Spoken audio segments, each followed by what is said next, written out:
Et si l'étincelle de votre couple était en train de s'éteindre doucement, engloutie par le tourbillon de votre quotidien?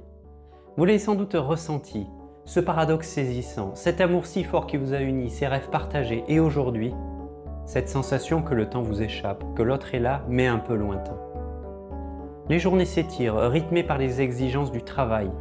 Que vous soyez aux commandes d'une entreprise, sur les chantiers, en magasin ou derrière un bureau, les devoirs des enfants, les repas à préparer, les courses à faire, et le soir, quand enfin le calme revient, la fatigue prend le dessus. Les confidences se font rares, les gestes tendres se raréfient, remplacés par des soupirs d'épuisement. On se parle bien sûr, mais souvent de logistique, d'organisation. Les conversations profondes, celles qui nourrissent l'intimité, le désir, semblent avoir disparu. Ce n'est pas un manque d'amour, non, c'est l'usure insidieuse qui grignote l'espace du couple, laissant parfois un goût d'amertume, la nostalgie d'un temps où l'on était avant tout deux amoureux. Je pense à Marion et Jérôme, un couple que j'ai accompagné, lui artisan passionné, souvent rattrapé par les urgences de ses chantiers, elle une cadre dynamique jonglant avec les réunions tardives et la charge mentale de sa fonction. Ils avaient tous les deux enfants en bas âge, un emploi du temps à la minute, ils sont venus me voir épuisés au bord de la rupture. Marion se sentait délaissée, Jérôme incompris.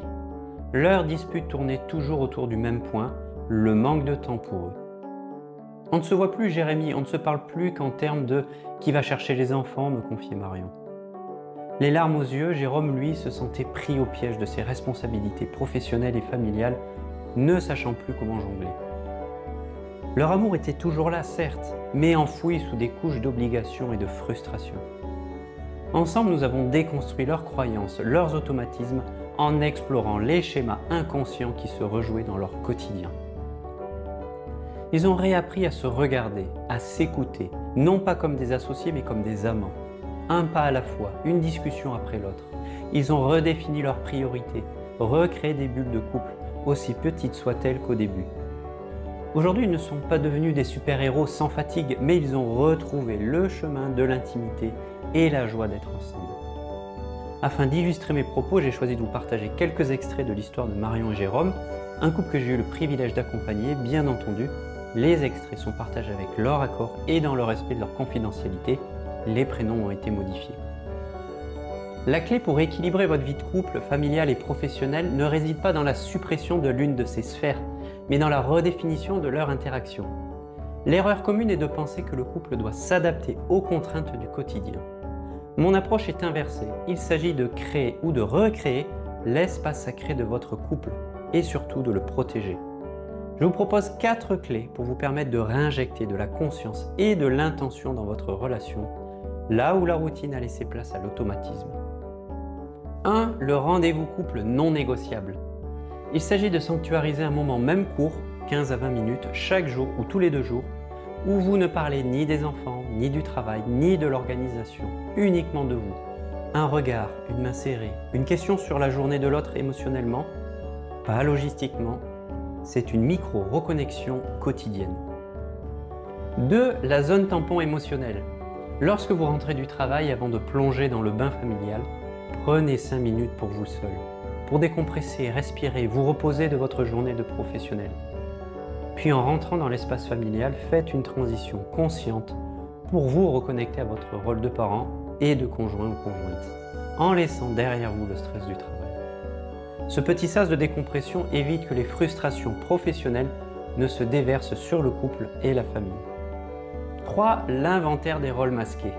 Souvent, le couple devient une entreprise. L'un est le manager du budget, l'autre le DRH des enfants. Identifiez ces rôles pratiques que vous endossez, puis questionnez-vous. Comment ces rôles impactent-ils l'expression de votre désir, de votre tendresse?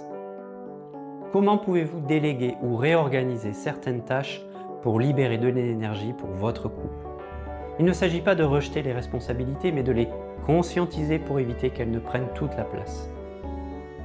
4. Le rituel de séparation-retrouvailles. Au-delà du simple bonjour et au revoir, créez des petits rituels significatifs. Un câlin de au revoir le matin qui dure 10 secondes de plus, un baiser passionné en rentrant le soir. Ces micro-moments sont des marqueurs d'affection qui rappellent au corps et à l'esprit que le lien amoureux est toujours là malgré les contraintes. Si vous sentez que ces mots résonnent en vous, si vous sentez que votre couple mérite de retrouver son souffle, Il est temps d'agir. Ne laissez pas l'épuisement et la routine éteindre ce qui vous a uni. Je vous offre une première consultation gratuite de 30 minutes en visio avec moi. Ce n'est pas un engagement, c'est une opportunité précieuse de bénéficier d'une analyse personnalisée des dynamiques uniques de votre couple, d'un regard extérieur expert et spécialisé sur vos défis, de découvrir également des pistes concrètes et des exercices pratiques que vous pourrez appliquer immédiatement pour initier un changement tangible, et également de prendre une décision éclairée pour l'avenir de votre relation. Mes places étant limitées, cette consultation est une opportunité privilégiée de débuter ce chemin vers un mieux-être à deux. N'attendez pas que l'étincelle s'éteigne complètement. Donnez-vous l'opportunité de rallumer la flamme. Prenez soin de vous.